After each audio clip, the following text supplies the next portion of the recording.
Est-ce que vous savez que les limites peuvent vous aider à mener une vie meilleure et beaucoup plus paisible?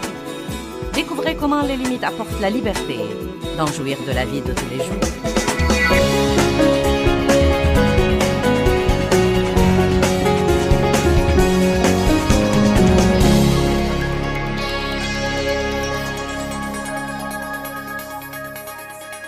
Je crois qu'il y a un moyen de vivre et d'être en sécurité, mais il y a aussi des moyens de nous mettre vraiment en danger.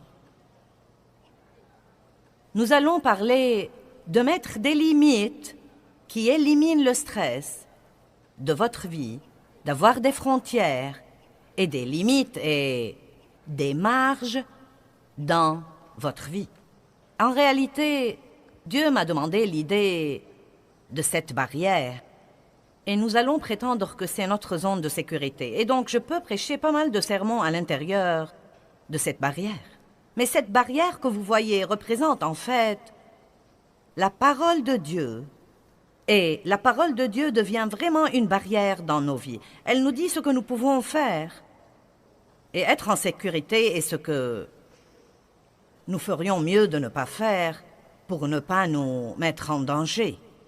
Et un des petits exemples que je vais utiliser ce week-end est que, vous savez, beaucoup de personnes sont exaspérées parce que le chien de leur voisin vient salir leur jardin et ils rouspètent toujours contre le chien et contre leur voisin. Mais la vérité est que s'ils avaient mis une bonne barrière, le chien du voisin n'aurait pas sali leur jardin. Ne vous fâchez pas contre le chien ou contre le voisin si vous ne faites pas ce que vous êtes censé faire. Il y a des gens qui font du mal aux autres. Et beaucoup d'entre vous, si je vous demandais combien d'entre vous ont été vraiment blessés par quelqu'un, la plupart d'entre vous vont probablement lever la main. Mais la vérité, c'est que parfois, les gens nous font du mal parce que nous ne mettons pas de limites ni de barrières. Nous ne leur disons pas, vous savez, vous n'allez pas me faire ça et rester en relation avec moi, ou je n'accepte pas ce comportement, je n'accepte pas votre façon de me parler. Et vous allez m'entendre dire ça plus d'une fois ce week-end, mais je vais commencer à le dire maintenant pour que vous commenciez à y penser. Une des raisons pour lesquelles il nous est difficile de mettre des barrières entre nous et les autres, c'est que nous ne le faisons pas assez tôt. Je crois que beaucoup de fois, nous attendons trop longtemps et nous laissons les gens qui sont dans nos vies prendre beaucoup de mauvaises habitudes. Et nous leur laissons passer beaucoup de choses que nous n'approuvons pas et que nous n'aimons pas depuis le début. Mais nous essayons de les éliminer par la prière ou bien, vous savez, nous ne voulons pas blesser ces personnes ou ceci ou cela ou quelque chose d'autre. Et parfois, même en tant que chrétiens, nous nous embrouillons à propos de l'amour et nous ne savons même pas vraiment ce que nous devons dire aux autres ou combien nous devons supporter. Et donc, nous allons essayer de clarifier beaucoup de ces choses-là ce soir. Et nous avons besoin de barrières dans beaucoup de domaines. Et à vrai dire, la discipline, la maîtrise de soi et la discipline, et mettre des frontières et mettre des barrières dans nos vies sont parmi les choses importantes que nous puissions faire. Et comme vous le savez, une vie sans discipline est une vie qui court sûrement au désastre. Et donc, c'est parti.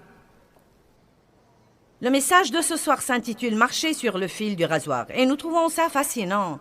Et nous disons « Ouais, je marche sur le fil du rasoir ».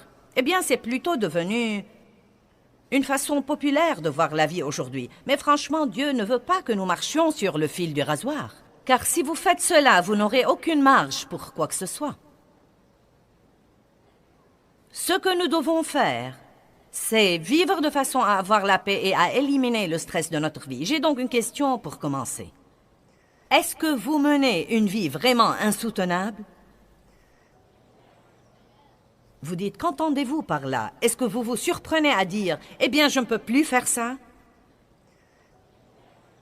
Je ne peux pas continuer comme ça? Si je dois vivre comme ça un an de plus, ça va probablement m'achever. Croyez-moi, je n'en peux plus, c'en est vraiment trop. Si vous dites des choses comme ça et que vous êtes sérieux, et à vrai dire, ceux qui disent ces choses sont plus nombreux que ceux qui ne les disent pas. C'est incroyable le nombre de gens qui disent qu'ils mènent une vie qu'ils ne peuvent pas supporter du tout. Je connais des gens, beaucoup de gens dans le ministère, qui me disent tout le temps « Je ne peux pas continuer à faire ça, je ne peux pas continuer à travailler autant, je ne peux pas continuer à voyager autant, je ne peux pas continuer. » Vous savez, donc ce que vous dites vraiment, quand vous dites ça, et je sais que j'ai des limites et que je les ai atteintes, mais je vais les ignorer et voir si je peux m'en tirer. J'ai enseigné un jour un message intitulé « Les avertissements ignorés ». Et vous savez, votre corps vous donnera des avertissements. Votre corps vous le dira quand vous le poussez trop. Mais que faisons-nous? Oh, ça va. Les gens avec qui vous êtes en relation vous donnent des avertissements. Quand ils commencent à vous dire « Je sens que je ne te vois jamais. J'ai l'impression, quand on est ensemble, que tu ne m'écoutes vraiment pas. J'ai l'impression que tu n'as jamais de temps pour moi. Tu es toujours en retard chaque fois que nous sommes censés faire quelque chose. » Les gens vous donnent des avertissements. Ils vous font savoir qu'ils ne sont pas heureux. Mais combien de gens font quelque chose pour améliorer leur relation avant que ce ne soit vraiment trop tard? Amen? Si vous savez que vous menez une vie insoutenable, je veux vous suggérer de prendre la décision dans ces 3 jours à venir de ne pas remettre le changement à 1 an, ou à 2, ou 3, ou 4, ou 5 plus tard, ou jusqu'à ce que vous ayez une dépression nerveuse, ou une crise cardiaque, ou que vous perdiez tous ceux qui sont dans votre vie. Mais vous devez faire les changements que vous devez faire pour mener le genre de vie que vous croyez que Dieu veut que vous ayez. Et la vie qu'il veut que vous ayez doit être une vie paisible et vraiment puissante. Jésus a dit « Je vous laisse ma paix ». Nous ne sommes pas censés être tout le temps stressés et frustrés et sur le point de craquer en essayant de survivre jour après jour. Allons maintenant à Nombre chapitre 11 à partir du verset 10. Ça a l'air de quelque chose dont vous avez besoin?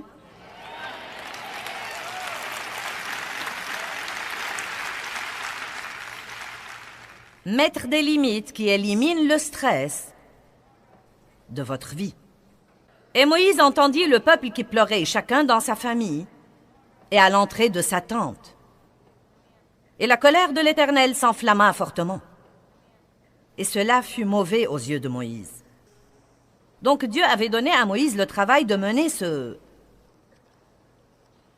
peuple de plus de 6 millions à travers le désert et jusqu'à la terre promise. Ceci aurait pu être un voyage de 11 jours, mais après 40 ans, ils erraient toujours là.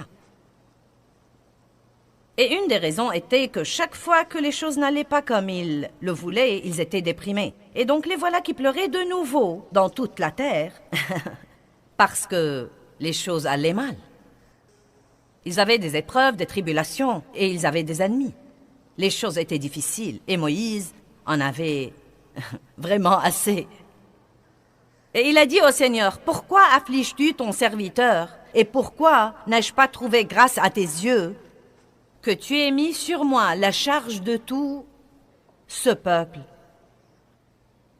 Est-ce moi qui ai conçu ce peuple? Est-ce moi qui l'ai enfanté pour que tu me dises, porte-le sur ton sein comme le nourricier porte un enfant, jusqu'au pays que tu as juré de lui donner? Où prendrais-je de la viande pour donner à tout ce peuple? Car ils pleurent auprès de moi en disant, donne-nous de la viande à manger. » Regardez le verset 14. Je ne puis pas à moi seul porter tout ce peuple, car il est trop pesant pour moi. Maintenant, la raison pour laquelle je soulève cette question, c'est que c'est très démodé dans notre culture américaine d'aujourd'hui de dire « j'en ai assez et je ne peux plus supporter ». Je crois que beaucoup de fois, malgré tout ce que nous faisons, nous croyons que nous devons être capables de faire tout et nous regardons tous les autres qui semblent pouvoir faire tant de choses en même temps. Et vous savez, la dame qui peut travailler à plein temps et élever 5 enfants et gérer sa maison et être dans le comité d'école et être dans le comité d'église. Et nous pensons, je devrais être capable d'être comme ça. Il se peut qu'il y ait des personnes qui soient particulièrement douées pour faire beaucoup de choses comme ça. Mais les gens ne sont pas tous pareils et vous feriez mieux de trouver votre zone de confort et d'apprendre à y vivre Sinon, vous n'allez jamais jouir de votre vie et vous allez finir par vous rendre malade et ruiner toutes vos relations.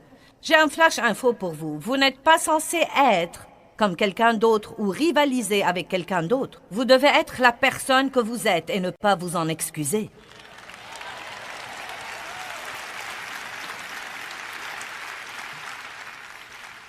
Il n'y a pas de mal à dire « J'ai atteint ma limite ». Vous savez, nous disons tout le temps, nous citons Philippiens 4, « Je puis tout par le Christ qui me fortifie ». Et je vais être franche avec vous, je crois que cela a été prêché hors contexte. La vérité est que je peux faire toutes les choses que Dieu me donne à faire par le Christ qui me fortifie. Et Paul parle en réalité des épreuves et des tribulations, des moments où tout va très bien et des moments où tout ne va pas très bien. Et il dit « Je puis tout par le Christ qui me fortifie ». Car la Bible nous promet que, quel que soit ce qui vient contre nous, Dieu va nous donner la capacité de le supporter et il va nous montrer le moyen d'en sortir. Mais nous utilisons ce verset pour dire que nous pouvons avoir 3 emplois et faire ceci et faire cela et faire ceci et cela et quelque chose d'autre sans jamais nous reposer et sans jamais dormir et en maltraitant notre corps. Je puis tout par le Christ qui me fortifie. Et vous savez, chaque fois que vous prenez la parole de Dieu hors contexte, ça va créer des problèmes dans votre vie. Maintenant, je ne suis pas une personne qui abandonne. Je fais des séminaires au sujet de ne jamais abandonner et je crois qu'une des raisons pour lesquelles je suis toujours là aujourd'hui, c'est que j'avais cette détermination obstinée de ne pas abandonner. Mais je dois cependant vous dire que vous ne pouvez pas aller au-delà de ce que Dieu vous a appelé à faire. Et vous ne pouvez pas aller au-delà de la grâce de Dieu sur votre vie. Et si ce que vous faites est la volonté de Dieu, il devrait y avoir la grâce, c'est-à-dire sa puissance, qui vous permet toujours de le faire facilement et en ayant toujours la joie. Nous ne sommes pas censés lutter avec tout ce que nous faisons. Et tout n'est pas censé être dur et nous ne sommes pas censés toujours nous pousser. Il y a un temps pour se pousser et il y a un temps, vous savez, pour s'avancer. Mais tant de gens vivent comme ça parce qu'ils essayent de se maintenir au niveau d'une certaine idée que nous avons aujourd'hui dans notre société ainsi que dans notre culture et qui tue en réalité la plupart des gens. Amen. Vous êtes tous comme...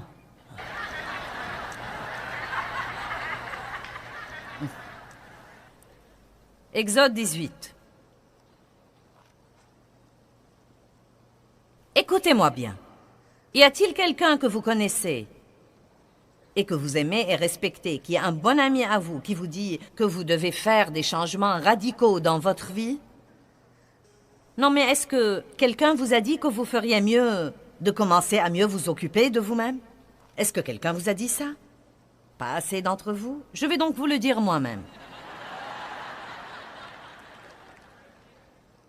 Est-ce que quelqu'un vous a dit que vous devriez dormir plus, que vous devriez manger mieux, que vous devriez vous reposer davantage, que vous devriez... Bien.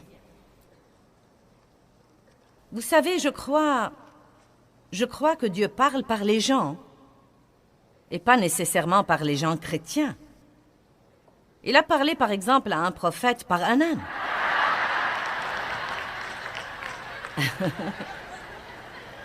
Amen.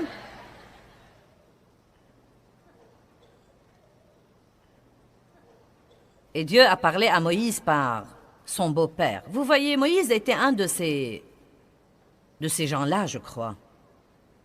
Les gens du type leader fort qui veulent faire le tout, qui prennent leurs responsabilités très au sérieux. Je suis comme ça. Si vous me donnez la responsabilité de faire quelque chose, non mais si c'est humainement possible de le faire comme il faut, j'essaye de le faire. Je suis une fanat de faire mon devoir et de faire ce que je promets de faire. Et ce sont de bonnes qualités et de bons traits de caractère.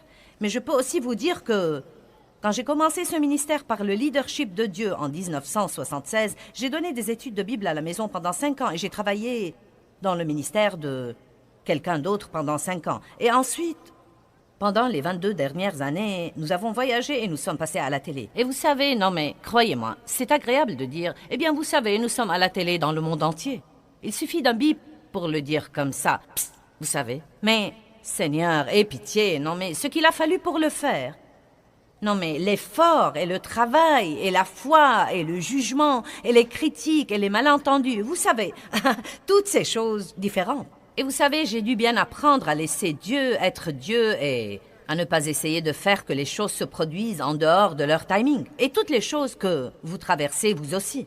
Mais je vais vous dire quelque chose dont je ne suis pas fière, mais c'est absolument vrai. Je suis dans le ministère depuis 32 ans. Et probablement les 20 premières années où j'étais dans le ministère, je me sentais mal fichue physiquement la plupart du temps. Et je courais chez les médecins, et j'essayais ceci et cela, et je prenais toutes les pilules et les vitamines et tous les trucs naturels qui me tombaient sous la main. Et les médecins me disaient parfois, « Eh bien, tu sais, c'est juste le stress. » Un médecin, j'étais chez lui durant 5 minutes et il m'a dit, « Tu es une personne plutôt intense, n'est-ce pas? »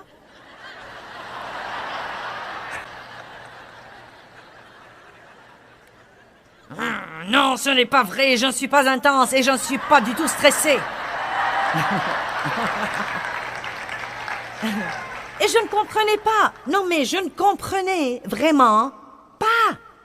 Tout d'abord, j'ai grandi dans une maison abusive et donc j'avais beaucoup d'insécurité. Je ne me suis pas rendu compte que bien que Dieu m'ait appelé au ministère, j'avais toujours quelques mauvais motifs et quelques mauvaises façons de penser parce que je tirais mon estime et je tirais ma valeur de ce que je faisais. Et Dieu ne veut pas que vous tiriez votre estime et votre valeur de ce que vous faites. Il veut que vous sachiez qui vous êtes en lui. Et ensuite, ce que vous le faites pour lui. Avec sa grâce et son aide dans votre vie. Et ensuite, vous pouvez en jouir. Et donc, vous savez, les médecins me disaient tout le temps, « Eh bien, tu sais, ton problème est le stress. » Et je leur disais, « Ce n'est pas le stress. » Non, mais cela m'exaspérait parce que je ne savais même pas. Je croyais que le stress voulait dire que je ne savais pas m'y prendre avec la vie. Je voyais que le stress voulait dire que, vous savez, que vous n'aimez pas ce que vous faites, et je leur disais, j'aime ce que je fais ce que je suis appelée à faire. Ne me dites pas que je ne sais pas m'y prendre avec la vie, vous devriez voir tout ce que je fais.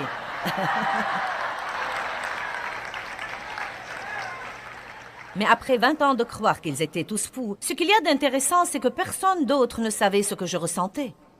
J'ai juste continué à me pousser et à m'avancer. Non, mais je voyageais et je faisais des réunions et... Non, mais vous savez, nous faisons environ 13 conférences par an ici aux États-Unis et nous allons à l'étranger 3 fois par an. Et je fais des séminaires et d'autres choses comme ça et beaucoup de télé. Mais il y a eu un temps où je faisais 36 conférences par an, c'est-à-dire que je faisais 3 conférences tous les mois. Maintenant, vous savez quoi? C'était idiot. Non, mais la seule chose que je peux dire, c'est que c'était vraiment idiot. Et ensuite, entre ces choses-là, je faisais des séminaires. Vous savez, j'y repense et je me dis... Si ce n'était la miséricorde de Dieu, je serais morte. Vous savez, mon cœur était juste. Mais bien que votre cœur soit juste, vous ne pouvez pas violer les lois spirituelles de Dieu et ses lois de santé et ses lois de repos et ne pas payer le prix. Épaphrodite était un homme qui voyageait avec Paul et il est tombé malade pour avoir travaillé dur dans le ministère. Et donc, ce n'est pas parce que vous êtes pasteur ou enseignant de la Bible ou quoi que ce soit. Vous devez donc toujours vivre selon les directives de la parole de Dieu si vous voulez vivre en sécurité. Et je crois personnellement que nous n'avons pas idée dans ce pays à quel point notre vie est déséquilibrée. Croyez-moi, quand vous allez dans d'autres pays du monde, les gens vivent à un rythme beaucoup plus lent et, vous savez, ils prennent de petits sommes, ils font la sieste l'après-midi. Vous savez, ils ne travaillent pas 7 jours sur 7, ils ne sont pas disponibles 7 jours sur 7, 24 heures sur 24. Ils ne portent pas de radiomessager, de téléphone cellulaire, d'ordinateur portable et tout ça. Non mais dites-moi, que faisons-nous à nous-mêmes? Que faisons-nous à nous-mêmes? Non mais aujourd'hui, si quelqu'un ne peut pas vous trouver pour 5 minutes, il agit comme si c'était la fin du monde. Eh bien, où est-ce que tu étais? Je t'ai appelé 2 fois et tu n'as pas répondu à ton téléphone.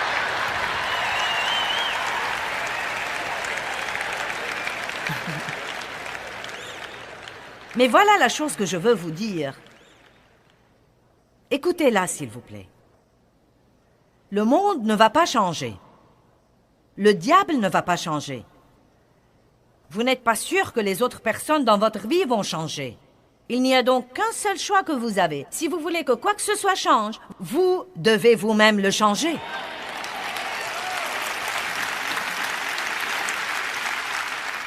Et je veux aussi vous dire très franchement que quand vous le changerez, beaucoup de gens n'aimeront pas ça. Mais quand vous vous tiendrez devant Dieu, vous ne répondrez de personne à part vous-même. Et si vous vivez pour plaire aux gens, le jour où vous craquerez, ces gens-là seront trop occupés pour venir à votre chevet et vous visiter. Et pour ceux d'entre vous qui croient qu'ils n'ont pas le temps, que je vous dise, l'homme qui a une crise cardiaque a tout à coup beaucoup de temps. Et pour ceux d'entre vous qui consacrent chaque heure de leur journée à essayer de gagner plus d'argent et de posséder plus de trucs, et vous travaillez beaucoup trop, et vous vous laissez entraîner dans ce système fou, quand vous serez sur votre lit de mort, vous n'allez pas demander votre solde bancaire. Ça ne va pas vous intéresser, vous allez vouloir votre famille, vos amis, et si vous ne prenez pas le temps de nouer des relations maintenant, écoutez-moi bien, vous ne pouvez pas avoir de bonnes relations sans investir un temps de qualité. J'ai entendu ça et je l'ai trouvé très intéressant. Écoutez ça. Toutes nos relations dans la vie sont nourries dans la marge de notre vie personnelle. Et votre marge est le temps que vous avez entre vos différentes activités. Comme, quelle est la marge que vous avez le matin avant de quitter la maison pour courir au travail? Quelle est la marge que vous laissez entre les rendez-vous? Quelle est la marge que vous laissez pour pouvoir vraiment passer un temps de qualité avec votre famille pendant la soirée? Combien de gens aujourd'hui ont des repas de famille? On n'en entend plus parler. Une des choses dont mes enfants se souviennent, c'est que tous les soirs, quand ils étaient petits, nous nous mettions à table et nous avions notre repas de famille. Je me rends compte que les temps ont changé. Mais vous savez, nous devons juste arrêter d'utiliser cette excuse. Eh bien, les temps ont changé, les temps ont changé, les temps ont changé. Vous savez quoi? Dieu n'a pas changé. Il n'a pas changé. Et je ne vous donne pas une règle comme quoi vous devez avoir un dîner de famille tous les soirs, mais je dis tout simplement, quand vous y pensez, vous ne nourrissez pas vos relations au travail. Vous ne nourrissez pas vos relations quand vous courez d'un rendez-vous à l'autre. Donc le seul temps que nous avons vraiment dans notre vie pour bâtir et nourrir et cultiver nos relations, c'est dans les marges de notre vie. Et c'est désolant que tant de gens n'ont aucune marge. Nous courons d'une chose à une autre, à une autre, à une autre, à une autre, à une autre. Et ensuite, quand nous sommes avec les personnes que nous aimons, nous sommes si stressés que nous rouspétons contre tout le monde. Je prêche bien, vous feriez donc aussi bien de m'applaudir.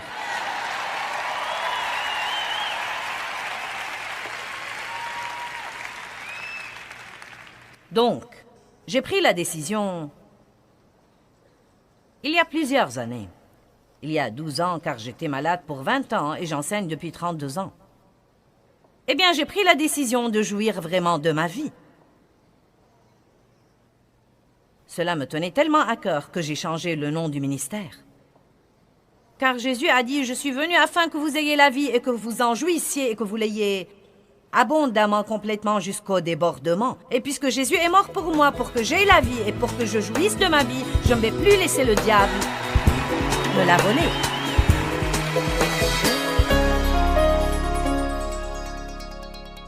Eh bien, les frontières sont vraiment la façon de Dieu de nous protéger.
Est-ce que vous évitez d'affronter les autres tout le temps parce que vous avez peur d'être blessé, parce que vous avez peur de les blesser, ou peut-être même vous avez peur de les fâcher?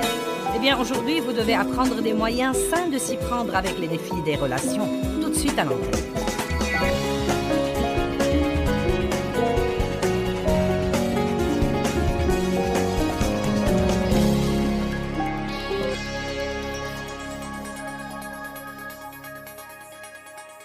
Maintenant, c'est notre zone de sécurité. C'est le titre de notre conférence ce week-end.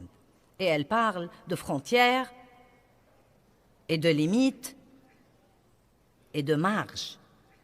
Elle nous apprend à rester dans les frontières de la parole de Dieu pour pouvoir être en sécurité.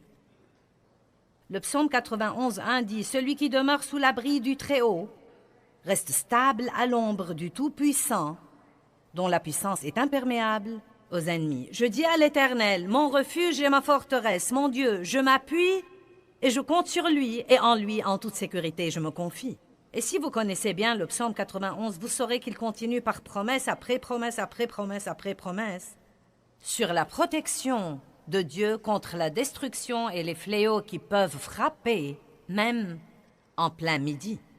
Mais il y a une note importante en bas de page dans la Bible amplifiée, en bas du chapitre, qui dit « Les promesses riches de ce psaume tout entier dépendent de répondre aux conditions des 2 premiers versets. » Donc je crois personnellement que l'abri, c'est les frontières de la parole de Dieu. Dieu ne nous dit jamais de faire quelque chose qui ne soit pas pour notre bien. Même quand je vous ai parlé auparavant de donner, Dieu n'essaie pas de vous prendre votre argent.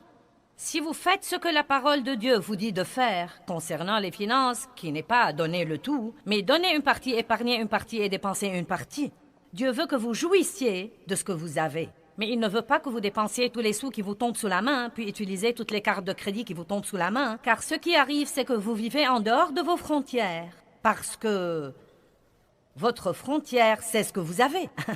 Quand vous commencez à dépenser ce que vous n'avez pas, vous vivez en dehors de vos frontières et vous vous retrouverez dans un gâchis, dans ce piège-ci, dans ce piège-là, dans ce piège-ci et dans d'autres pièges. Et donc il y a toutes sortes de frontières dans la parole de Dieu. Elles ne sont pas là pour nous rendre malheureux et pour nous mettre en prison. Ce sont des choses que Dieu nous encourage à respecter. Celle-ci a une porte. Je peux sortir si je veux et aller faire ce qui me plaît. Dieu me donne le libre arbitre. Je peux faire tout ce qui me plaît. Mais si je choisis, dites choisis, si je choisis de mon plein gré de rester à l'intérieur des frontières de la parole de Dieu, j'aurai alors une vie si merveilleuse. Et j'ai vécu assez longtemps pour expérimenter tout ça.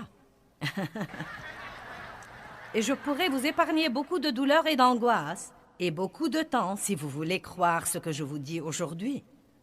Par exemple, la parole de Dieu dit que vous devez pardonner à vos ennemis, que vous devez pardonner à ceux qui vous blessent, qui vous font du mal, qui vous exploitent et qui vous traitent injustement et inéquitablement.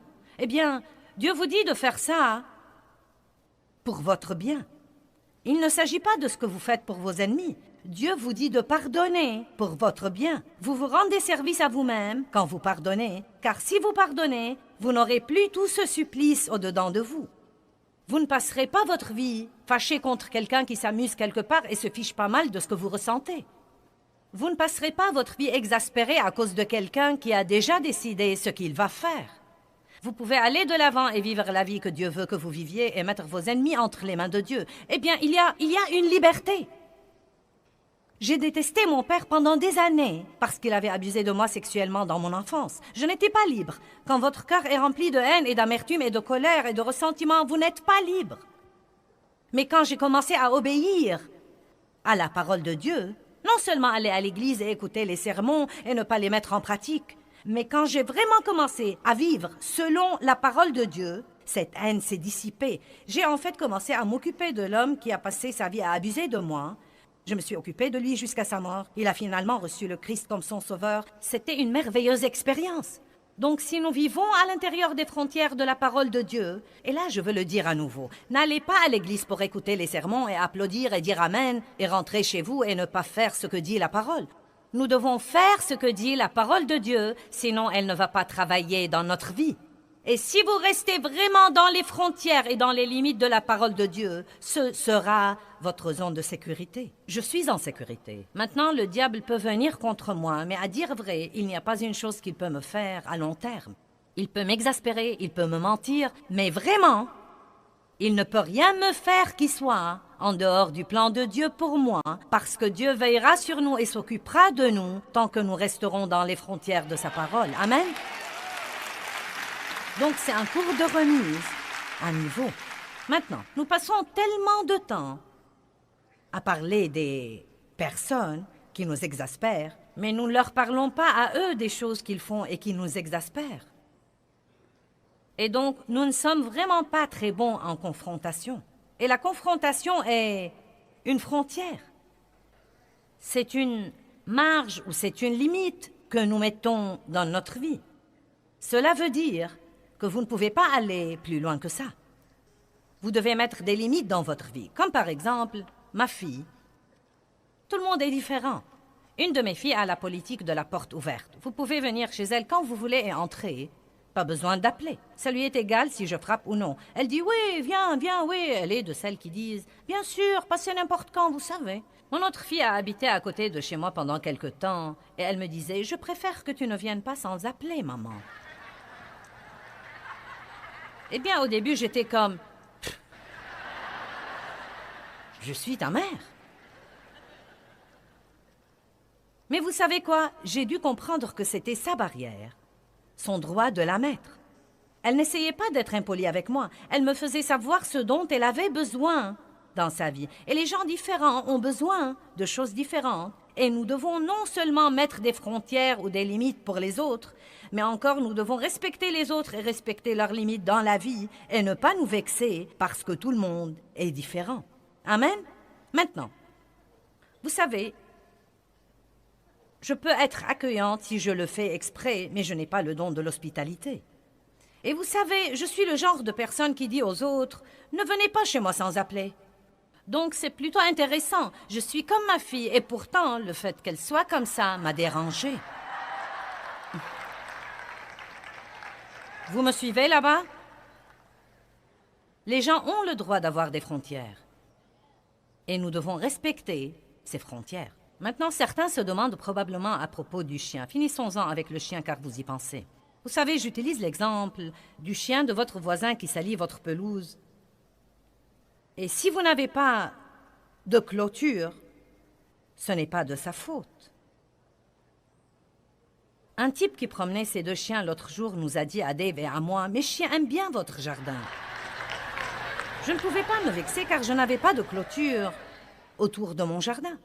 Mais si vous avez une clôture, si vous avez une frontière, si vous avez une limite, alors, vous savez, votre voisin devrait être pratiquement fou pour prendre son chien, le faire passer au-dessus de la clôture de votre jardin et lui dire « Allez, Fido, va à la salle de bain, vas-y, marche sur la belle pelouse de Madame Joyce, c'est bon maintenant. Allez, rentrons à la maison. » Et nous rentrons à la maison. Donc, ce que nous devons faire, c'est de mettre quelques clôtures dans notre vie. Pauvre bébé. Je suis désolée.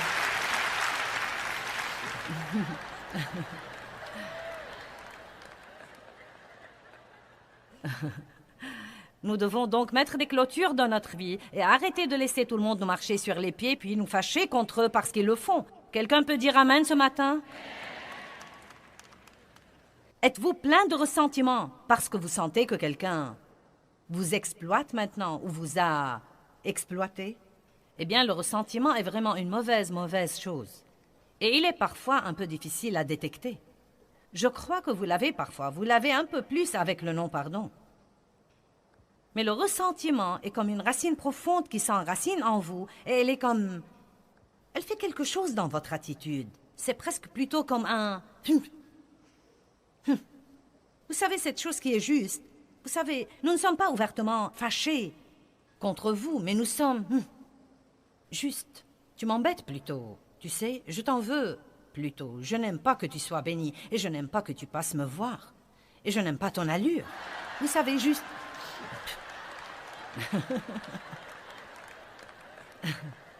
Cela soigne de votre attitude. Je crois que ça fait partie de la raison pour laquelle les gens font des dépressions. Ce n'est pas la seule raison. Il y a beaucoup de raisons pour ce genre de choses. Mais je pense que c'est en grande partie la raison pour laquelle les gens ont comme une lourdeur dans leur vie. Parce qu'ils sont irrités, ils sont aigris. Ils sont vraiment aigris. Je n'acceptais pas pendant tant d'années le fait que je n'avais pas eu une enfance agréable et heureuse. Je n'ai jamais vécu mon enfance. J'ai manqué toute cette partie de ma vie. J'ai travaillé et j'ai été responsable d'aussi loin que je m'en souvienne. Et j'ai traversé des périodes où j'en étais vraiment contrariée. Vous savez, ce n'était pas bon, ce n'était pas juste. Mais au lieu de refuser les choses, j'ai appris que si je faisais les choses à la façon de Dieu, il me donnerait une double bénédiction pour mes ennuis passés. Je dis tout le temps peut-être que je n'ai pas eu un bon commencement, mais mes chers, j'ai une bonne fin. Et c'est comme ça que vous devez voir les choses. Peut-être que vous n'avez pas tout ce que vous voulez, et peut-être qu'il y a des gens qui ne vous ont pas traité comme il faut, mais prenez votre part de la responsabilité. Peut-être que vous aussi n'avez pas parlé franchement, peut-être que vous n'étiez pas prêt à affronter, peut-être que vous avez mis des limites et vous ne les avez pas imposées. Vous dites au petit Johnny, « Si tu fais ça encore une fois, tu resteras à la maison toute la journée. » Maintenant, vous avez mis une limite. La prochaine fois qu'il le fait, je t'ai dit que si tu faisais ça encore une fois, tu resterais à la maison. Je te dis que si tu fais ça encore une fois... Et donc nos frontières et nos limites deviennent de la blague pour tout le monde, car nous disons que nous allons faire des choses et nous ne les faisons pas. Nous devons donc surmonter notre ressentiment si nous ne voulons pas jouer notre rôle. Avez-vous passé des années à essayer d'aider quelqu'un et il n'a toujours pas changé? Et maintenant vous regrettez les années, le temps, l'effort et l'argent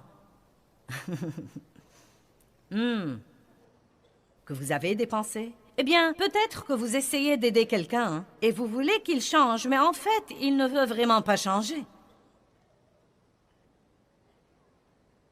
Je ne sais pas ce que vous en pensez, mais j'ai tendance à secourir les gens. Je peux vraiment me mettre à secourir les gens. J'ai plutôt un genre de complexe d'héros, je crois. Je ne sais pas, mais j'aime vraiment secourir les gens. J'ai appris des leçons à mes dépens dans ma vie et j'ai appris des leçons que la Bible appelle la prévenance sage dans les 3, 4 ou même dans les 5 dernières années. Aimer les gens ne veut pas toujours dire les sauver de tous les ennuis et les problèmes qu'ils se sont attirés. Et nous n'aidons personne si nous détruisons notre vie en essayant d'aider quelqu'un qui n'est pas prêt à assumer sa responsabilité et à jouer son rôle. Et je vais vous raconter une des choses qui m'ont libérée sur ce plan. J'ai commencé à comprendre que Jésus n'allait pas de lieu en lieu pour amener les gens à le laisser les aider. Il aidait toutes les personnes qui venaient à lui. Les personnes qui venaient à lui. Et il a même dit à l'homme qui était couché au bord de la piscine de Bethesda, qui était estropié et couché là depuis 38 ans, il lui a dit, « Est-ce que tu songes sérieusement à guérir? Est-ce que tu songes sérieusement à guérir? » Et vous savez, vous lisez ça au départ dans chapitre 5 et vous pensez, « Quel genre de compassion est celle-là? » L'homme est handicapé et couché là depuis 38 ans et tu lui dis, la conversation initiale, « Est-ce que tu veux vraiment être guéri? » Et vous savez, l'homme a dit quelque chose que nous devons tous comprendre. Il a dit, « Eh bien, monsieur, je n'ai personne pour m'aider. Et chaque fois que j'essaye de me jeter dans la piscine, un autre descend avant moi. » Donc une grande partie de son problème était qu'il était estropié dans ses jambes et estropié dans son âme. Il était estropié dans sa détermination. Et tout ce qu'il faisait était de se coucher là et de s'apitoyer sur son sort et d'attendre que quelqu'un d'autre vienne l'aider. Mais il n'était pas prêt à jouer son rôle. Et peut-être certaines des personnes que vous avez essayé d'aider sont comme ce type. Et peut-être que vous devez vous arrêter et dire, « Minute, je fais ceci et ceci et ceci, mais que fais-tu vraiment là? Est-ce que tu veux vraiment guérir? » Nous avions une situation dans notre famille et elle est réapparue dernièrement et nous devions essayer de nous en occuper de nouveau. Elle était dans notre famille étendue. Un membre de notre famille avait gâché sa vie avec la drogue et l'alcool et c'était vraiment un vrai gâchis. Et donc, il a demandé de l'aide. Le Seigneur soit loué, nous voulons aider les gens. Donc, nous avons passé 4 ans, temps, argent, effort, prière, médecin, conseils, non mais tout ce qu'on peut imaginer Et les choses se sont beaucoup améliorées. Mais cela m'épuisait pratiquement. Et donc, j'ai commencé à sentir que je devais maintenant, vous savez, reculer un petit peu et le laisser se remettre sur pied tout seul. Vous savez, être toujours là, mais vous ne pouvez pas être éternellement là pour quelqu'un. Et dès qu'il a été tout seul, il a recommencé. C'est ce qu'il a fait. Ça aurait pu être très décourageant pour moi de penser « J'ai perdu 4 ans et j'ai dépensé tout cet argent et tout ce temps et tout cet effort. » Mais je n'ai pas regardé la chose comme ça.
Car je crois que les gens méritent une chance. Et j'ai senti que nous lui avons donné une chance de se rétablir, que Dieu nous a utilisés pour lui donner une chance. Et je crois que des graines ont été semées et j'ai continué à prier. Eh bien, les années ont passé et il a continué dans le même gâchis et c'est même devenu pire. Et donc, de temps en temps, nous recevons, vous savez, des appels ou ceci ou cela. J'ai besoin d'argent, j'ai besoin de ceci, de cela. Et je lui dis, je ne vais pas faire ça. Je ne vais vraiment pas faire ça. Tu ne vas pas m'exploiter. Regardez-moi chacun de vous. Dieu ne vous a pas appelé à laisser les gens vous exploiter. Ce n'est pas ça l'amour. L'amour, ce n'est pas laisser les gens vous exploiter et profiter de vous. L'amour, c'est être mené par l'esprit pour savoir qui aider et comment les aider et combien les aider et que faire pour eux ou ne pas faire pour eux. Et je crois parfois que comme chrétiens, nous sommes vraiment déboussolés sur ce plan, car nous croyons que si nous ne donnons pas toute notre vie à quelqu'un dont la vie est gâchée, c'est que nous ne l'aimons pas et c'est que nous ne nous sacrifions vraiment pas. Et nous sommes censés nous sacrifier pour aider les autres. Nous devons nous sacrifier pour les autres. Mais Dieu ne nous demande pas d'être. Il ne nous demande pas de laisser quelqu'un d'autre ruiner notre vie alors qu'il ne veut même pas vraiment changer ou être aidé. Quelqu'un peut dire amen à ça? Donc là, nous avons reçu une lettre et des appels téléphoniques, et ceci s'est produit 2 ou 3 fois au cours des années dernières. Eh bien, tu sais, je m'occupe de lui maintenant, et c'est un parent à toi, et je sens que tu dois faire ceci et faire cela. Et comment peux-tu te faire appeler ministre si tu ne fais pas ça? Et comment est-ce que tu peux dire que tu es leader dans le corps de Christ si tu ne fais pas ça? Mais vous savez quoi? La Bible nous dit que nous ne devons absolument pas nous détourner ou nous écarter de notre but principal dans la vie. Et laissez-moi vous dire quelque chose. Le diable essaiera de retourner la parole de Dieu contre vous et d'utiliser la parole même contre vous pour vous détourner de votre but. Or, ma famille est très protectrice et elle sait comment je suis. Je suis le genre sauveteur et donc, vous savez, j'ai commencé à penser, eh bien, je devrais peut-être faire ceci, je devrais peut-être faire cela, je devrais peut-être faire ceci. Et notre Benjamin me parlait l'autre jour et il m'a dit, je vais te dire ce que tu ne vas pas faire. Et vous savez, traitez bien ces enfants car un jour ils deviendront votre patron. Et Il est maintenant le directeur général de tout notre ministère aux États-Unis et donc, de temps en temps, il entre là et dit à sa maman ce qu'elle devrait faire. Et il le fait parce qu'il m'aime et qu'il veut me protéger. Et Dave fait la même chose. Vous savez, Dave me dit ce que je ne devrais pas faire et ce que je devrais faire. Et vous savez, parfois je leur dis, est-ce que vous devez toujours me dire que faire? Vous savez, mais c'est pour ma protection parce que nous ne prenons pas toujours les meilleures décisions. Et donc, ils savent comment je suis et ce que serait ma tentation. Eh bien oui, eh bien, je crois que ce n'est pas un très bon exemple. Et vous savez, peut-être que je devrais faire ceci et faire cela. Mon Benjamin m'a dit, voici ce que tu peux faire et ce que tu ne peux pas faire. S'il y a un centre de traitement et que ça exige de l'argent et que tu veux vraiment faire ça, ça va. Si tu veux envoyer quelqu'un pour surveiller la situation, ça va. Mais voici ce que tu ne vas pas faire. Tu ne vas pas réintégrer cette personne dans ta vie quotidienne. Tu te sens bien maintenant. Tu as de l'énergie, tu portes du fruit, tu jouis de ta vie et tu ne vas pas laisser quelqu'un qui ne veut même pas vraiment s'aider lui-même, revenir dans ta vie, te voler tout ça. Eh bien, aidez les gens. Mais vous devez parfois venir à leur aide de loin. Vous ne devez pas laisser les gens s'impliquer dans votre vie et la vider de tout. Laissez-moi vous dire quelque chose. Aider les gens ne signifie pas que vous devez toujours tout faire pour eux et ne leur laisser rien à faire par eux-mêmes. Et croyez-moi, si ce type montrait un peu d'intérêt pour s'aider lui-même et faire un petit effort, nous nous mettrions en quatre pour lui. Mais je ne vais plus avoir de relation unilatérale dans ma vie où quelqu'un ne fait que prendre et je ne fais que donner. Je ne crois pas que ce soit de la piété.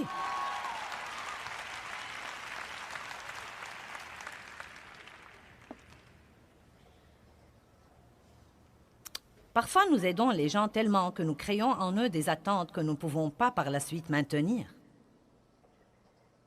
Vous commencez peut-être trop vite et vous faites trop de choses pour quelqu'un. La Bible dit que vous devez être prudent quand vous commencez une relation. Elle dit, si vous choyez votre serviteur, au début de la relation, il s'attendra sûrement à ce même traitement jusqu'à la fin de sa vie.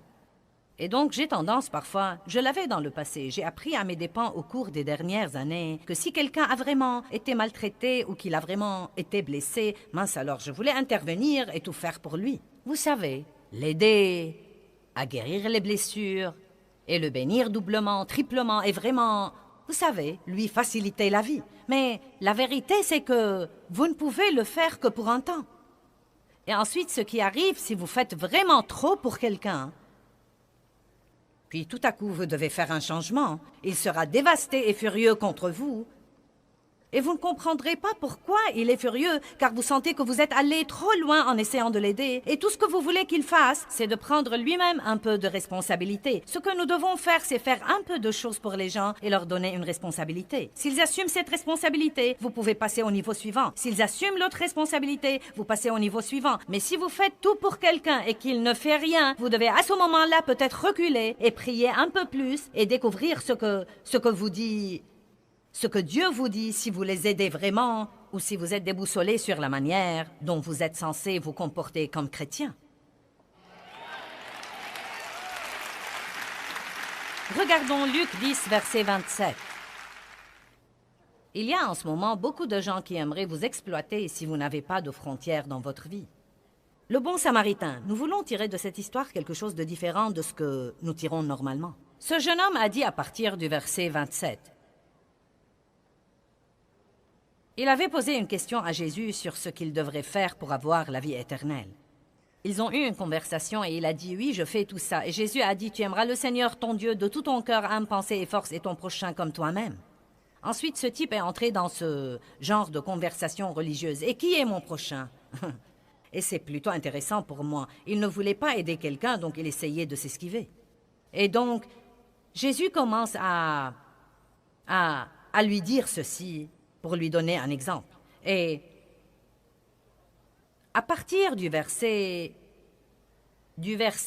30, Jésus lui a dit, « Un homme descendait de Jérusalem à Jéricho. Il tomba au milieu des brigands qui le dépouillèrent de ses habits et de ses affaires, le chargèrent de coups et s'en allèrent, insouciants, le laissant à demi-mort. Il s'est trouvé qu'un sacrificateur descendait par là et il passa outre. Un Lévite arriva aussi et passa outre. » Verset 33. « Mais un Samaritain arrive Il vint à l'homme, et le voyant fut ému de pitié et de compassion. Verset 34, il s'approcha et banda ses plaies.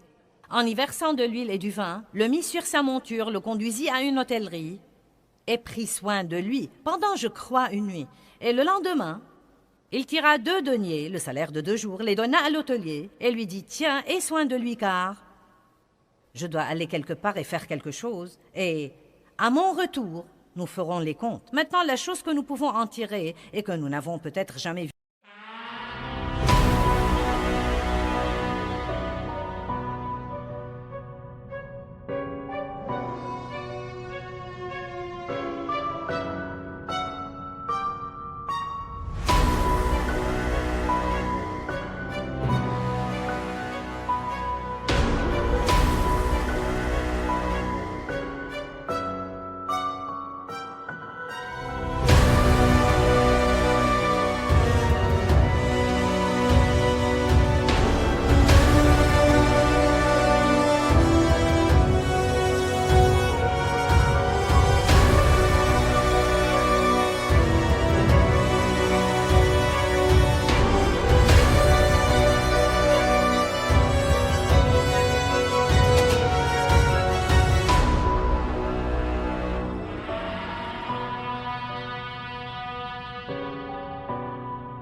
Auparavant, c'est voilà un type qui a fait ce qu'il pouvait faire pour quelqu'un, mais il n'a pas essayé d'aller si loin jusqu'à gâcher sa vie et les autres choses dont il était responsable. En d'autres termes, il a dit, vous savez, non mais il aurait pu sentir, eh bien je dois oublier tous mes plans et rester ici avec lui. Mais il n'a pas fait ça, il a dit, je dois aller m'occuper de mes affaires. Voici ce que je peux faire. J'ai de l'argent, je peux t'aider avec ça, mais je ne peux pas rester ici. J'ai beaucoup d'autres choses dont je dois m'occuper. Et je crois que beaucoup de fois, tout le monde devrait faire quelque chose. J'ai dit que tout le monde devrait faire quelque chose. Je crois que chaque fois que vous tombez sur quelqu'un qui souffre, il y a quelque chose que vous pouvez faire. Et notre grand problème est que soit nous ne faisons rien, soit nous essayons de tout faire. Ce que nous devrions faire, c'est de savoir quel est mon rôle là-dedans, parce que nous sommes encore de croyants. Et Dieu élèvera quelqu'un pour faire quelque chose et quelqu'un d'autre pour faire autre chose et quelqu'un d'autre pour faire autre chose. Mais vous ne devez pas culpabiliser si vous sentez que vous ne pouvez pas faire le tout vous-même. Eh bien, les frontières sont vraiment la façon de Dieu de nous protéger si nous les comprenons et si nous les observons. Et je veux vous enseigner tout ce que je peux vous enseigner sur les frontières et sur la vie dans ce que j'appelle la zone de sécurité de la vie.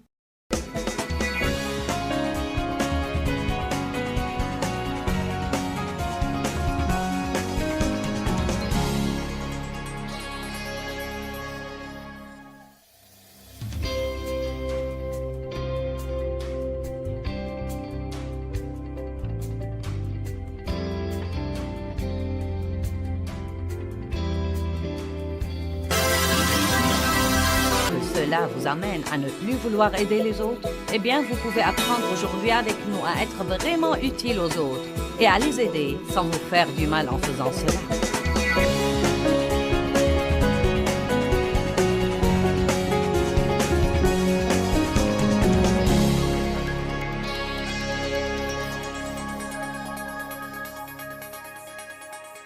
Vous voyez, nous devons comprendre que tout le monde est égoïste, et je ne dis pas ça dans le sens péjoratif. Nous aimons retirer des autres tout ce que nous pouvons retirer.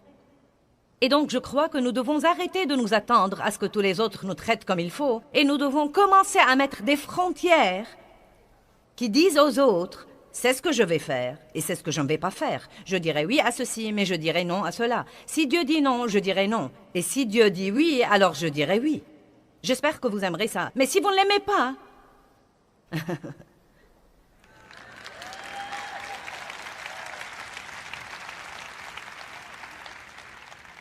Écoutez-moi bien. Quand vous faites ça de la mauvaise façon pendant des années, il y a des gens assis ici aujourd'hui qui peuvent pratiquement se lever et dire « C'est une parole de connaissance de Dieu pour moi, car je sais que Dieu essaye de s'occuper de moi. Je sais que Dieu essaye de me parler, et je sais plutôt ça, mais je n'avais vraiment pas le courage de le faire. » Et quand je vois quelqu'un comme toi me dire qu'il passe par les mêmes choses et ce que je devrais faire, je me dis bien, je sais que je devrais faire ça, mais laissez-moi vous dire quelque chose. Il y a toujours une partie de vous qui est adonnée à le faire de la mauvaise façon. Quand vous commencez à bâtir des frontières et des barrières que vous n'aviez jamais auparavant, et que vous commencez à affronter des gens que vous n'aviez jamais affrontés auparavant, je peux vous assurer qu'ils ne vont vraiment pas aimer ça. Si vous vous attendez à ce qu'ils disent merci... Waouh! Merci, je savais plutôt que je déraillais, mais j'attendais que tu viennes me le dire. Ça ne va pas arriver. Même Dave et moi... Non, mais même quand l'un de nous doit affronter quelque chose avec l'autre, la plupart du temps, s'il essaye de m'affronter, je ne lui dis pas « Oh, merci, j'aime cette correction ». Et la plupart du temps, si je lui dis quelque chose, il ne me dit pas ça non plus. Il me dit « De quoi parles-tu ? Tu regardes trop de sport à la télé ? Qu'entends-tu par là ? Qu'entends-tu par là ?» Mais nous avons tous les deux remarqué, vous affrontez les choses, puis vous les laissez à Dieu, vous ne maltraitez pas la personne et... peu de temps après, les choses commencent à changer. Si vous ne faites pas savoir aux autres ce dont vous avez besoin, vous ne pouvez pas les blâmer de ne pas vous l'avoir donné. Les femmes aiment faire allusion aux choses, mais ça ne marche pas avec les hommes. Faites-leur comprendre les choses. Amen? Bien, donc, la confrontation protège vos frontières. Il y a un autre point dont je veux vous parler, puis je vais passer à un enseignement sur les marges. Vous devez faire attention aux gens que vous introduisez dans votre vie et à l'intimité que vous leur accordez. Amen? Un ami à nous, un pasteur de Dallas, est ici ce week-end, Don et Sharon Clowers, et il partira d'ici pour aller au Canada. Or, quand il arrivera à la frontière, il aura affaire au contrôle à la frontière. Et le problème que nous avons, c'est que, même si nous avons des frontières, nous n'avons pas de contrôle. Vous voyez, tous les pays, ou chaque pays dans le monde, a des gardes armés à ses frontières. Et quand Don essaiera d'entrer au Canada, il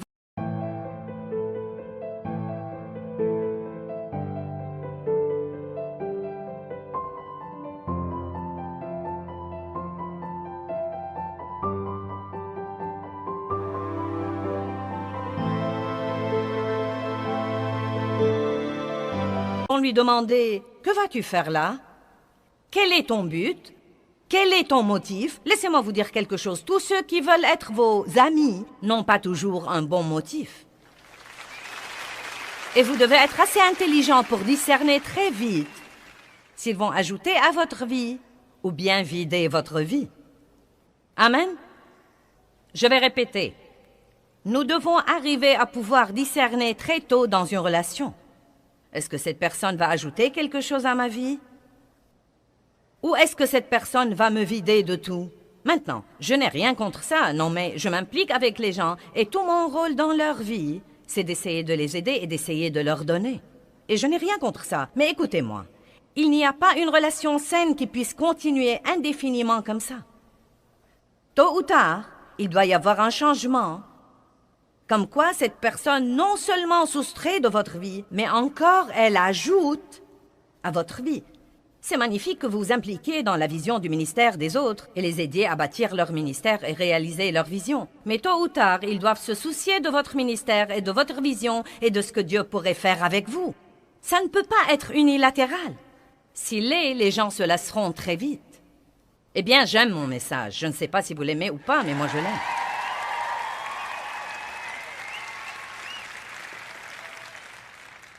Donc, quand Don va essayer d'entrer au Canada, ils vont lui dire « Quel est ton but? Pour combien de jours tu comptes rester ?» Ils pourraient même lui poser la même question de 4 ou 5 façons différentes pour voir s'ils peuvent le désarçonner. Ils pourraient même vouloir examiner ses bagages, voir s'il essaye d'introduire quelque chose qu'il a caché. Et finalement, s'ils n'ont rien contre lui, il entrera dans le pays. Je crois que nous devons faire un peu plus attention à qui nous introduisons dans notre vie, surtout si nous les introduisons dans des relations intimes.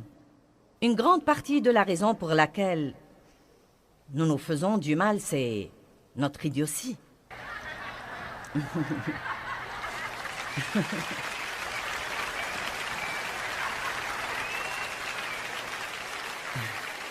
Eh bien, je n'arrive pas à croire que tu m'aies fait ça. Si vous aviez les yeux ouverts, vous auriez pu le voir venir il y a 3 ans. Amen. 1 Corinthiens 5. Je crois qu'il y a une épreuve parmi les chrétiens au sujet de qui ils devraient fréquenter. Et nous faisons ça de la mauvaise façon. Parfois, nous évitons tout le monde et nous leur donnons l'impression que nous nous considérons meilleurs qu'eux parce que nous pensons vraiment... Il ne faut pas. Et ensuite, nous traînons avec tous ces chrétiens inintelligents, bavards et avides, et immoraux, et qui couchent avec leurs petits amis, et tout ce genre de trucs stupides, et... Eh bien, vous savez, je veux juste essayer de les aider, vraiment. Eh bien, ils savent déjà que ce qu'ils font est mauvais.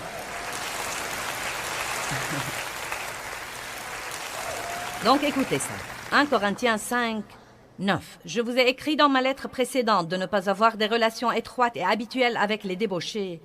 Non pas de façon absolue avec les débauchés de ce monde ou avec les cupides, et les ravisseurs, et les tricheurs, et les voleurs, ou avec les idolâtres, car il vous faudrait alors complètement sortir du monde et de la société humaine.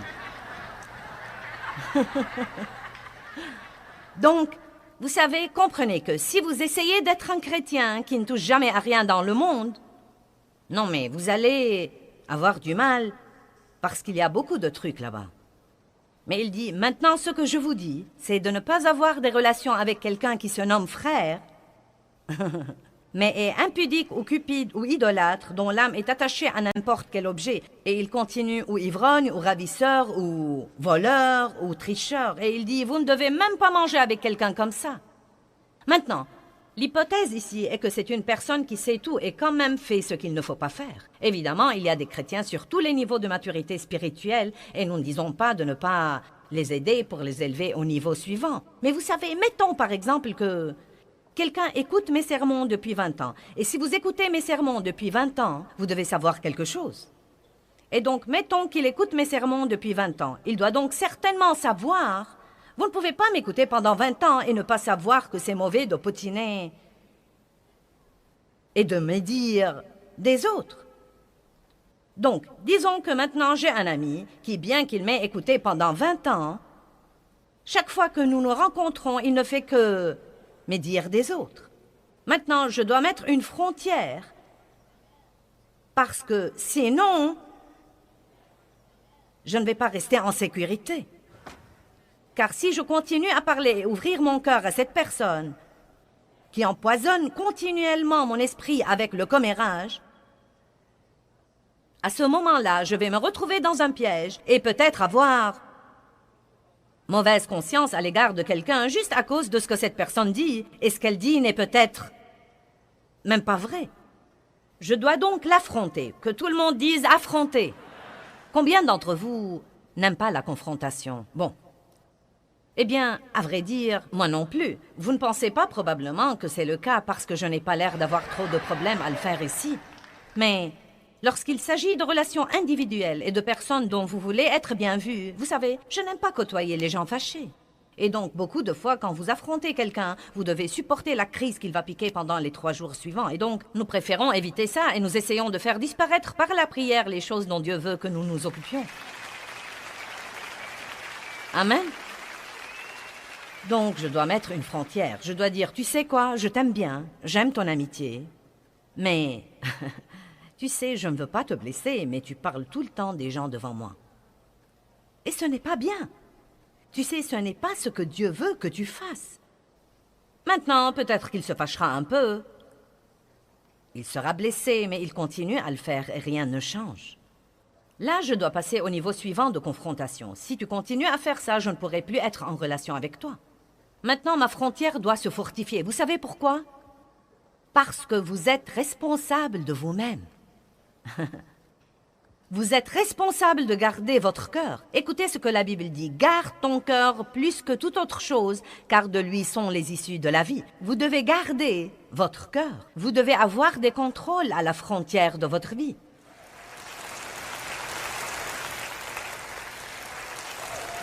Et vous savez, il y a trop de choses que nous devons faire et que nous ne faisons pas au nom de ce que nous considérons être l'amour. Et je ne sais pas si vous l'avez remarqué ou pas, mais Jésus était très franc. Et je vais vous montrer un autre cas que je trouve très bon. Allons à Galates chapitre 2, verset 11.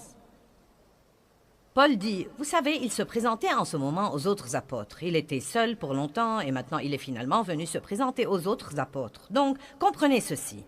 Il ne connaissait même pas bien ces types. Ils avaient une grande réputation. Et lui, il commençait à avoir une réputation. Mais ils étaient tout en groupe et il était tout seul. Maintenant, vous pensez peut-être que dans ce genre de situation, il pourrait se sentir sous pression. Vous savez, il pourrait tout accepter juste pour pouvoir s'intégrer au groupe. Nous faisons ça.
Parfois, nous transigeons un peu sur des choses que nous n'approuvons pas parce que nous voulons faire partie du groupe.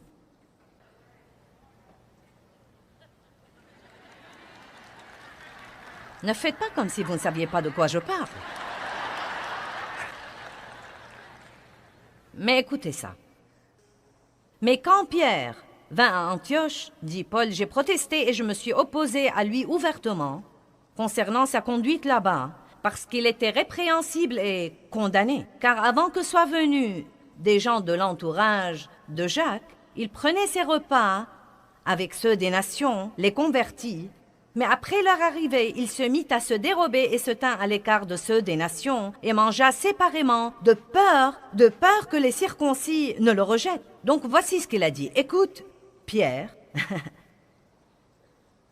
tu manges normalement avec ceux des nations. Tu communies normalement avec ces gens-là parce que tu sais que Dieu les a intégrés dans l'alliance. Mais maintenant, tes autres amis fanatiques arrivent de Jérusalem. Et donc maintenant, tout à coup, pour leur faire plaisir, tu ne traites plus ces gens comme tu devrais les traiter. Et donc Paul entre dans cette situation tout seul essentiellement. Tous ces autres types étaient des apôtres depuis longtemps. Ils avaient cette grande réputation et Paul fait face à Pierre et lui dit « Ta conduite pue.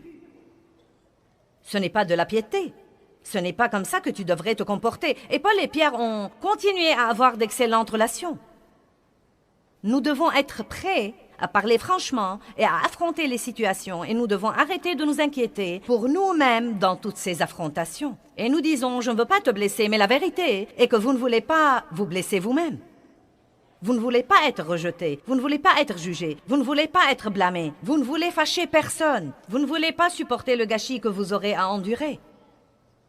J'étais autrefois, je suis toujours un gâchis, mais j'étais autrefois un vrai gâchis. Et j'étais très manipulatrice et autoritaire pendant les premières années de ma relation avec Dave. J'ai grandi avec un père qui était manipulateur et autoritaire. Et si nous n'avions pas ce que nous voulions, nous restions fâchés jusqu'à ce que nous fassions à notre idée. Et donc, parce que c'était tout ce que j'avais jamais vu, c'était la façon dont je fonctionnais et j'opérais dans mes relations, surtout dans la relation de mariage, parce que c'était tout ce que j'avais vu. Maintenant, mon mari est un type vraiment pacifique. Et, vous savez, il connaissait bien la parole de Dieu, et je ne savais rien de rien. Il a vraiment senti qu'il devait m'épouser. Il avait prié Dieu de lui donner une femme qui avait besoin d'aide, et je me suis présentée. Je ne crois pas qu'il savait de combien d'aide j'avais vraiment besoin, mais il n'a pas fallu longtemps pour qu'il se dise « Dans quoi me suis-je embarquée ?» Pendant les premières années de notre mariage, je lui donnais du fil à retordre. Non, mais si je n'avais pas ce que je voulais, si Dave me fâchait, je ne lui adressais pas la parole pour 3 semaines. Pas une seule parole. Non, mais je m'évertuais à l'exaspérer. Vous connaissez le traitement. Il entrait dans une pièce et j'en sortais, nous allions nous coucher et je dormais sur la couture du matelas. Je ne voulais pas qu'il me touche. Ne me touche pas, ne me touche pas. Vous savez quoi? Il l'a supporté. Et l'a supporté. Et l'a supporté. Et l'a supporté. Et il a lu un livre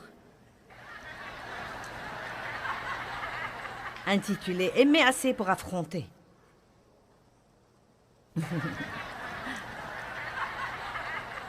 Et il a senti que Dieu lui a mis ce livre entre les mains parce qu'il était temps pour moi de grandir. Et il savait que s'il ne commençait pas à m'affronter, cela n'arriverait jamais. Quand vous vivez avec quelqu'un qui a de mauvaises habitudes, ce serait agréable de croire qu'il y aura un flash du ciel qui le changera, mais la vérité, c'est que Dieu vous utilisera. Peut-être, vous savez, nous ne pouvons pas changer les gens, nous ne devons pas entrer dans les œuvres de la chair pour changer les gens. Mais ça ne veut pas dire que vous ne devez pas affronter les situations dans la piété quand Dieu vous dit de les affronter. Et la clé est de les affronter, leur dire la vérité, mais ne pas rester fâché. Amen. Et donc, Dave m'a amené ce fameux livre. Et il m'a dit, sache que j'ai lu ce livre. Et je me rends compte maintenant que je dois commencer à t'affronter, car nous savons tous les deux que ta façon d'agir n'est pas bonne. Et nous savons tous les deux que ta façon de me traiter est irrespectueuse et pas comme il faut. En fait, il m'a dit, si je déterminais ma valeur comme homme d'après ta façon de me traiter, j'aurais abandonné depuis longtemps.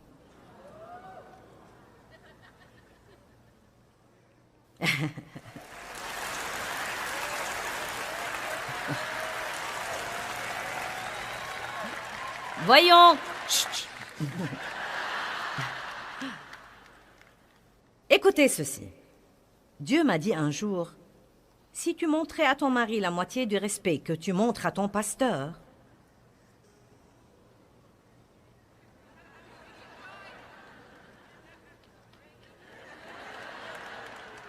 donc je l'avoue, j'étais un gâchis. Mais je peux vous dire la vérité. S'il ne m'avait pas affronté, je n'aurais jamais changé. Et je lui avais demandé la raison pour laquelle il avait attendu si longtemps. Et il m'a dit, je savais au début que je ne pouvais rien faire parce que tu avais tant de problèmes et tu avais tant de souffrances et de blessures que si j'avais commencé à venir contre toi les quelques premières années, tu m'aurais quitté et je l'aurais fait. Donc il y a un timing pour les choses. Il y a un temps pour affronter, il y a un temps pour ne pas affronter. Parfois vous devez attendre et prier, mais quand Dieu vous dit qu'il est temps d'agir, vous devez agir. Donc je ne demande à personne de rentrer à la maison et de commencer... Vous savez, bien, j'ai écouté ce message formidable aujourd'hui. Et vous savez quoi, nous allons mettre quelques frontières et quelques barrières dans cette maison.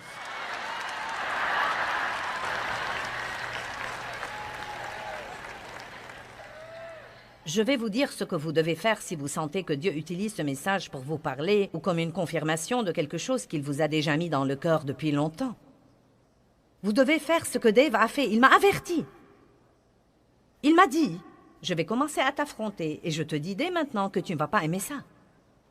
Mais si je ne fais pas ça, nous n'allons pas rester mariés. Si je ne fais pas ça, je désobéis à Dieu, car je sais que Dieu me l'a mis dans le cœur. Il sentait qu'il obéissait à Dieu, et si je n'y répondais pas comme il fallait, c'était mon problème et non pas le sien. Et croyez-moi, c'était la guerre. Non, mais je vous dis la vérité absolue. J'avais une telle rébellion dans mon âme. Maintenant, j'avais Jésus dans mon cœur, mais j'avais une rébellion dans mon âme. Est-ce que quelqu'un là sait de quoi je parle? Non, mais j'aimais Dieu, mais il y avait une partie de mon âme qui n'était pas crucifiée et qui n'a jamais été traitée. Et vous savez quoi? J'avais été abusée par des hommes et je m'étais fait beaucoup de vœux et beaucoup de promesses. Jamais un homme ne me dirait de nouveau ce que je devrais faire. J'ai lu le truc de la femme docile. Les femmes devraient s'adapter à leur mari et je ne savais pas orthographe. Step 1, wake up early, gonna rise with the sun. Step 2, get some good, some food in you. Step 3, think real hard about what you wanna be. Step 4, everybody just do your thing. Wake up, today's gonna be a good day. Wake up, today's gonna be a good day. Wake up, today's gonna be a good day. Wake up, today's gonna be a good day. Wake up, today's gonna be a good day. Wake up, today's gonna be a good day. Wake up, today's gonna be a good day. Wake up, today's gonna be a good day. Yo, set your affirmations, aspirations. I got shit to do, the aftermath of preparation. Good food, good mood, blood in circulation.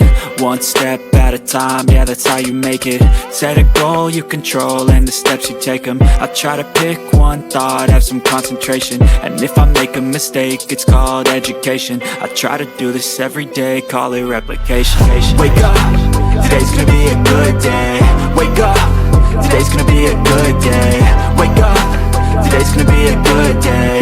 Wake up, today's gonna be a good day. Wake up, today's gonna be a good day. Wake up, today's gonna be a good day. Wake up, today's gonna be a good day. Wake up, today's gonna be a good day. So life ain't easy, yo, I think there's a reason though. Ups and downs, just like every different season, yo. Sometimes I'm high, other times I'm barely breathing, though. I always gotta fight and hide from the demons, yo. Negative thoughts are poison, they rot.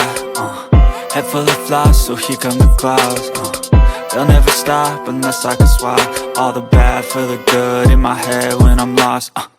Yeah, so I'ma fake it till I make it.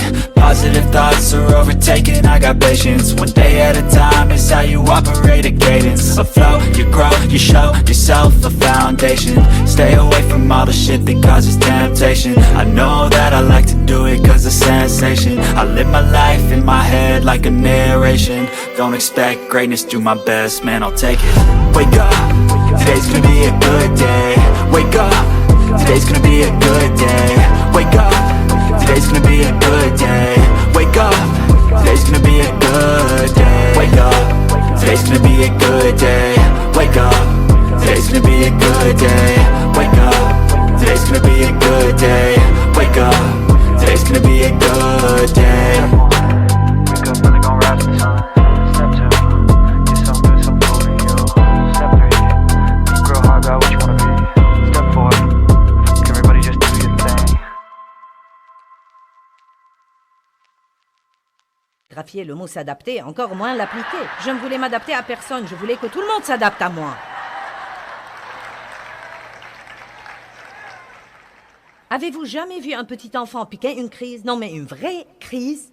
Eh bien, écoutez, nous pouvons piquer des crises dans nos âmes. Non, mais au-dedans de moi, c'était comme... Je ne pouvais plus supporter. C'était le moment où je me suis allongée sur le plancher et je me suis accrochée au pied des meubles.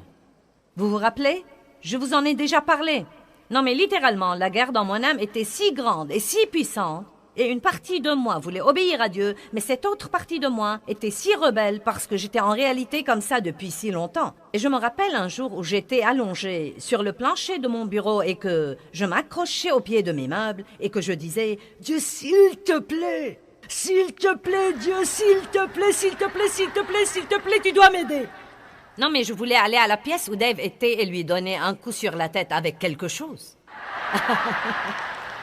Non, mais je voulais lui arracher les cheveux. Et ce qui faisait empirer les choses, c'est que je savais qu'il avait raison. Allez, est-ce que j'ai des sœurs ici aujourd'hui?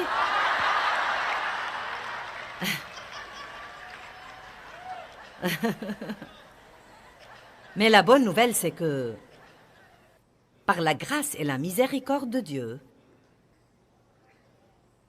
et il m'en fallait beaucoup, j'ai pu rester à l'intérieur des frontières de la parole de Dieu. Je voulais faire ce que Dieu voulait que je fasse, mais je veux que vous m'écoutiez aujourd'hui. Ça va être un peu différent de ce que je croyais. Je voulais rester à l'intérieur de la parole de Dieu, mais il fallait que quelqu'un vienne m'affronter.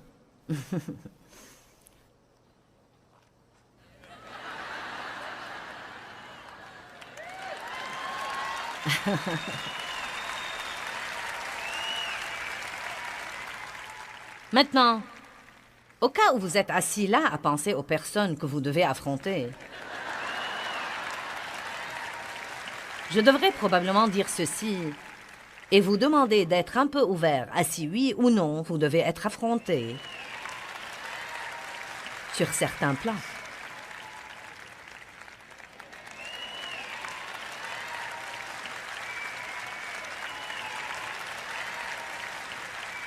Je crois que s'il y a quelque chose que nous devons faire comme chrétiens, c'est que nous devons nous respecter, traiter les autres comme il faut.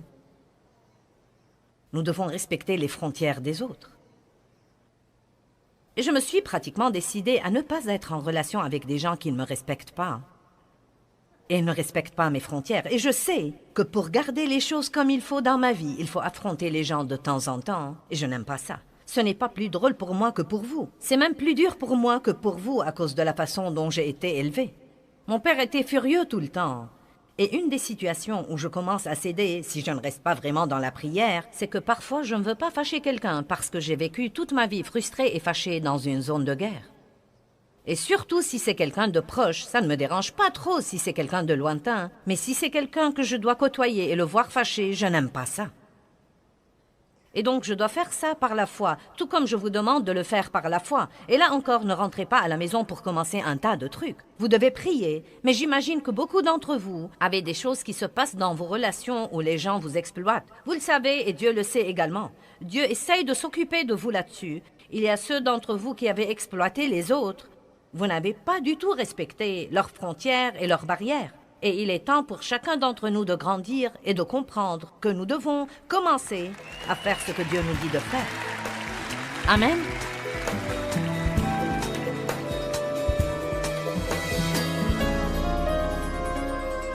Eh bien, les frontières sont vraiment la façon de Dieu de nous protéger si nous les comprenons et si nous les observons.